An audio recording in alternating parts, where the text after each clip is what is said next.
19 ছেপ্টেম্বৰ তাৰিখে ছিংগাপুৰত আমাৰ অসম তথা ভাৰতবৰ্ষৰ গৌৰৱ অসমৰ যুৱ প্ৰজন্মৰ হিয়াৰ আমঠু জুবিন গাৰ্গদেৱৰ অসাময়িক মৃত্যুত আমি সকলো শোকত ম্ৰিয়মান। আমি আজি এই ৰঙাচুকা অঞ্চলৰ বিভিন্ন ধৰ্ম ভাষাভাষী লোকসকল লৈ তেখেতৰ আজি আত্মা চিৰশান্তি কামনা আৰু সদ্গতিৰ অৰ্থে আদ্যশ্ৰাদ্ধৰ আয়োজন কৰিছোঁ। এই আদ্যশ্ৰাদ্ধৰ অনুষ্ঠানটোৰ সংগতি ৰাখি আমি আজি প্ৰায় 15টা নাহৰ গছপুলি ৰোপণেৰে তেখেতৰ স্মৃতি যুগমীয়া কৰি ৰাখিবৰ কাৰণে গছপুলি ৰোপণৰ ব্যৱস্থা কৰিছোঁ। আমি প্ৰতিজোপা গছৰ দায়িত্ব প্ৰতিজন ব্যক্তিয়ে লৈছে আৰু যে আমাৰ হিয়াৰ আমঠু জুবিন গাৰ্গৰ যিটো স্মৃতি যে আমি যুগমীয়া কৰি ৰাখিবৰ কাৰণে এই ব্যৱস্থা কৰা হৈছে। আজি আপোনালোকৰ মাধ্যমেদি আমি ক'ব বিচাৰোঁ যে জুবিন গাৰ্গদেৱৰ যিটো অসাময়িক মৃত্যু তাত ছিংগাপুৰত যি ধৰণৰ ঘটনা ঘটিল তাৰ উচিত তদন্ত কৰি জুবিন গাৰ্গক উচিত ন্যায় দিবৰ কাৰণে আমি আপোনালোকৰ মাধ্যমেদি আমি দাবী জনাইছোঁ। ধন্যবাদ।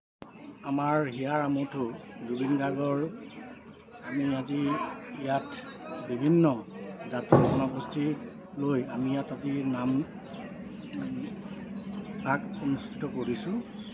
আমাৰ যিহেতু জুবিন গাৰ্গদেৱে আমাৰ কোনো জাতি নাই, আমাৰ ধৰ্ম নাই, আমাৰ ভাষা নাই, সেই আদৰ্শটোকে লৈ আজি আমি ৰঙাচুকুৱা মাজমজিয়াত আমাৰ ৰঙাচুকুৱা সুদৌ গোটেইকেইখন গাঁও লগ হৈ আমি ইয়াত আমাৰ মুছলিম ধৰ্মাৱলম্বী লোক আছে, আদিবাসী আছে, নেপালী আছে, অসমীয়া আছে, এই গোটেইখিনিয়ে প্ৰত্যেকে এটা এটা নাম ইয়াত আজি অনুষ্ঠিত হৈছে। নাম গাব গতিকে আমাৰ সকলো ৰাইজ বহি আছে, নামৰ কাৰণে প্ৰস্তুতি আৰম্ভ হৈছে। গতিকে ইয়াত আমি এই অনুষ্ঠানটোত সকলোৱে আগভাগ লোৱাৰ বাবে আমি সকলো ৰাইজকে আমি ধন্যবাদ জ্ঞাপন কৰিছোঁ। লগতে আমি আৰু এটা কথা ইয়াত আমি ক'ব বিচাৰোঁ যে আমাৰ জুবিন গাৰ্গৰ যি মৃত্যু হ'ল যেনেকৈ হওক আমাক সেই মৃত্যু হোৱাৰ উচিত তদন্তটো আমাক চৰকাৰে কৰি দিব লাগে বা আমি উচিত ন্যায় বিচাৰিছোঁ। ঠিক আছে।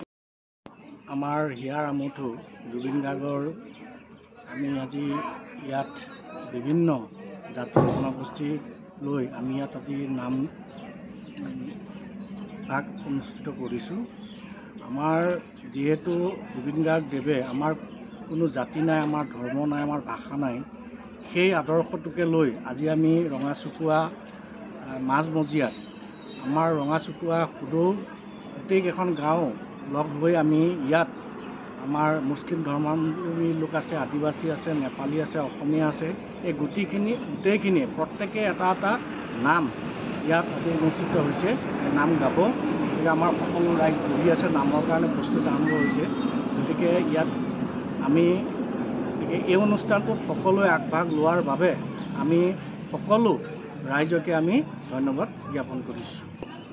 লগতে আমি আৰু এটা কথা ইয়াত আমি ক'ব বিচাৰোঁ যে আমাৰ জুবিন গাৰ্গৰ যি মৃত্যু হ'ল যেনেকৈ হওক আমাক সেই মৃত্যু হোৱাৰ উচিত তদন্তটো আমাক চৰকাৰে কৰি দিব লাগে বা আমি উচিত ন্যায় বিচাৰিছোঁ। ঠিক আছে।